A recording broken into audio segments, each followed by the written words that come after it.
Good morning, Year 6. It is Tuesday the 2nd of June and today we are looking at comparing and ordering fractions. So your first anchor question, can you order the fractions below in ascending order? So our first piece of knowledge we need to think about is ascending. So we are going from our smallest to our largest. So that is what ascending means. Descending is from our largest to our smallest. We've got these 5 fractions. Think about how we can order these fractions without just guessing and looking. What's a mathematical way we can do it? So thinking 2/3, 1/2, 5/6, 5/8, 3/4. We need to convert the denominator all into the same common denominator. So I'm looking at 8. Does 3 go into 8? No. So 8, 16, 24. So I'm going to convert them all into 24ths. Because 3 goes into 24, 2 goes into 24, 6 goes into 24, 8 goes into 24, and 4 goes into 24. So how many 3's are in 24? I've got 8. How many 2's are in 24? I've got 12. How many 6's? I have got 4. How many 8's? I have got 3. And how many 4's? 4, 8, 12, 16, 20, 24. I've got 6. So that's what I need to multiply the denominator and the numerator by, but for each one. So not multiplying them all by 8 or all by 12. I've found out individually what I need to do. So if that is over 24, so they're all over 24, and I can see that if I'm timesing that by 8, I need to do 2 times 8, which is 16. So that's 16 over 24. Here, over 24 again. And 12 over 24. And I've got by 4, so 24. 4 times 5, 20. 3, 24, and then 15. And 24 and times it by 6, so 6 times 3 is 18. Okay, so that makes it really easy to then put them into order. But remember, the biggest mistake that Year 6s make is not putting them back in the original form. So instead of writing 12 24ths, you need to write 1/2. So it makes it really easy, so I can see this is the order. So 1/2, 12 24ths, 5/8, 15 24ths, 2/3, 16 24ths, 3/4, 18 24ths, and 5/6, 20 24ths. The next sort of question or statement we're going to look at, which fraction is larger, 4/5 or 7/10? So I convert them again to the common denominator, and I can see here that actually that's 8/10 or 7/10. So 4/5, the original fraction, goes. And 7/4 or 11/6, well, convert them both over 12, 21 over 12, 22 over 12, 11/6 is larger. And then ascending order, just like we've just done, so converting them all into 12ths and then putting them back into the original fraction. So I'm now going to play the video that will help you with today's learning. Welcome back. Today we're going to have a look at comparing and ordering fractions, and we've got 2 fractions to start us off. We've got 5/7 and 2/7. Let's prepare that using the bar model. So both bar models will be split into 7 equal parts. 5/7 would be this, and 2/7 would be this. Well, I can see straight away that 5/7 is greater than 2/7.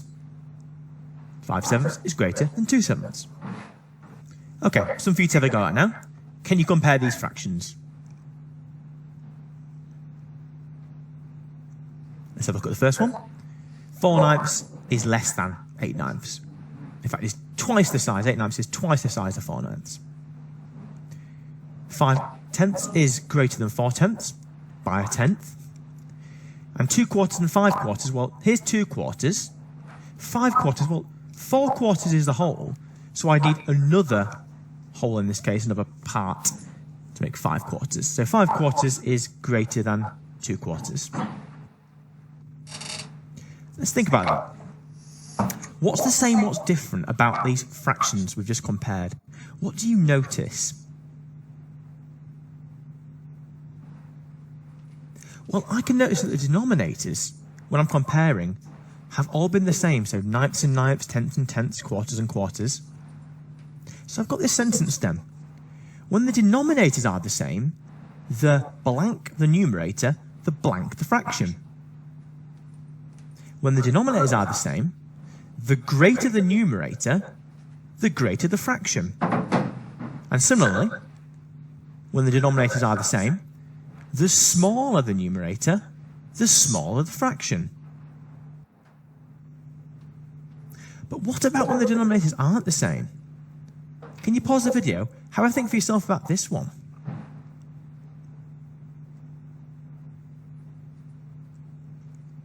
What did you think? Let's prepare this. You'll notice that the wholes are the same size. That's really important. So we've got 9 parts and 5 parts. There's 4 ninths and there's 4 fifths. Which is greater? Well, I can see that 4 ninths is less than 4 fifths. What about the next one? Here's our 2 bars. Remember, the size of the whole is the same. 2/3 and 2/8. Which was greater? Well, I can see that 2/3 was greater than 2/8. What's the same or what's different about these? What do you notice?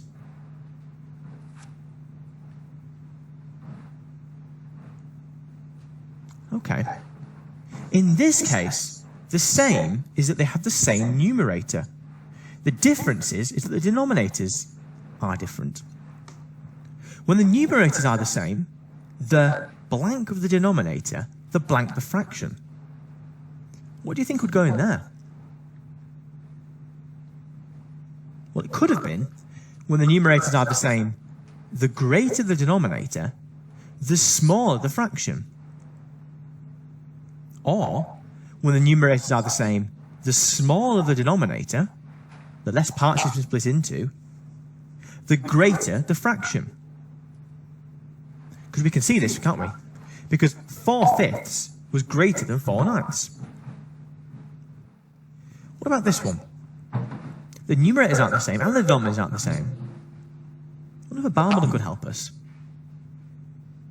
Notice the 2 bars have the same sized whole, they're both the same width. So, 2/3 and 3 fifths. Well, I can see from using my bar that 2/3 is greater than 3 fifths. Okay, we've got a statement here. I know that 4/7 is greater than 5/11 without having to draw a bar model. How does he know that? Pause the video. Can you figure out how he knows that?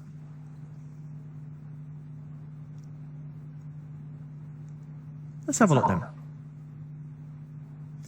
We've printed our 2 bar models. The top bar has been put into 7 equal parts, and the bottom bar into 11 equal parts. There's 4/7. There's 5/11. We can see that clearly 5/11 is less than 4/7. But what might help us is thinking about comparing it to a half. I can see that 4/7 is greater than 1/2, and 5/11 is less than 1/2. So therefore, 4/7 must be greater than 5/11. Let's think about one first together, and then we'll do one where you can have a go. Let's look at the fractions. We've got 3/4, 3/6, 3 fifths, and 3 ninths. We're asked to put them in order from the greatest fraction to the smallest. Let's use some bar models to help us. Okay, using our bar models. Well, 3/4, 3 fifths, 3/6, and 3 ninths in that order. So 3/4 is the largest, going down to 3 ninths being the smallest. And we know this because all the numerators were the same. They all had the numerator 3. So the greater the denominator, the smaller the fraction. So ninths was the largest denominator, so therefore it was the smallest fraction. Another one for us to have a look at now. You can pause the video and have a think for yourself. Let's have a look then. Let's represent these fractions on bar models. Okay, let's have a look. Can I visually see which is the largest? Well, I can see from the models that 6/7 is clearly the greatest.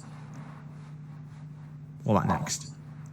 Well, then it's 3/4, followed by 4/9, followed by 2/5. Okay, this time we're asked to put the fractions in order, but starting with the smallest. Pause the video, have a go for yourself first. Okay, what did you think? We're representing it on the bar. Well, we could find a common denominator in this case. So 2/3, I can see is equivalent to 8/12. And 5/6, I can see is equivalent to 10/12. What about 3/4? Well, if I thought about splitting each quarter into 3 equal parts, I can see that in total I would have 9/12. And I've got 7/12 as well. Now I can compare them because they all have the same denominator. 7/12 is the smallest. Then 2/3 is the next because that's equivalent to 8/12, followed by 3/4, which is equivalent to 9/12, and then finally 5/6 is the largest, which is equivalent to 10/12. Another one to have a go at now. Pause the video, have a go at these.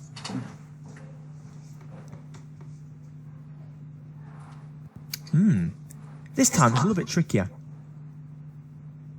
Well, I know that 5/8 is greater than a half. 3/9 is less than a half. 5/6 is greater than a half. And 6/7 is greater than a half. So I know that 3/9 must be the smallest without having to do anything else. What about these two? Well, 5/8 and 5/6 have got the same numerator. So the smaller the denominator, the larger the fraction. So the numerators are the same. The smaller the denominator, the greater the fraction. Let's have a look at these. Well, which is going to be greater? 5/6 or 6/7? Let's visualise that. They're both quite close to being one whole. 5/6 is 1/6 away from being a whole, and 6/7 is 1/7 away from being a whole. 1/6 is larger than 1/7. So 6/7 is closer to being one whole, because it is only a 7th away compared to 1/6 away from being a whole. So therefore, 6/7 must be a greater fraction than 5/6. So then I can order them. There we go. Tricky one to start to think about now. Pause the video, have a go at working these out.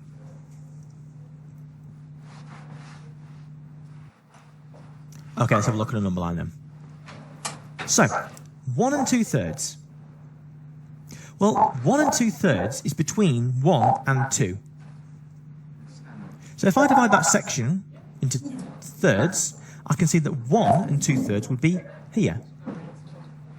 6/5. I know it is 1/5 greater than 1, but if I divide that part of the number line into fifths, 6/5 will be located here. 7/4. Well, it's nearly 8/4, which is equivalent to 2. So if I divide that section into quarters, I could go back a quarter from 2, which would be here. And 2 and 1/100th. Well, I don't even need to place that on this number line. I know it's the greatest because it's the only fraction that is greater than 2. So if I'm going to put them into the order, I would just need to swap these two around. And that's the correct order. Using either greater than, less than, or equal, can we fill in the gap? Pause the video, have a think for yourself. Let's have a look then. In order to work this out, we might think about, well, can I convert 191 over 10 to be a mixed number? If I know that the fraction bar is equivalent to a divide symbol, so 191 divided by 10 is 19, remainder 1, but that remainder would be 1/10. So 19 and 1/10 is smaller than 19 and 3/5. I know this because 3/5 is greater than a half, and 1/10 is smaller than a half. There we go. Okay, pause the video, have a go at the worksheet if you've got it, but don't worry if you haven't, have a go at the material as well on the BBC Bite-Size website. Welcome. Okay, so hopefully that all made some sense. So we're now just going to have a look at the sheet that you've got to do today. So look at the bar models. They should help you, okay? So really use them, really visualize them, and complete the ones that you need to do. Also, don't forget you have a learning by questions you need to complete, and we can see who is logging on. Good luck.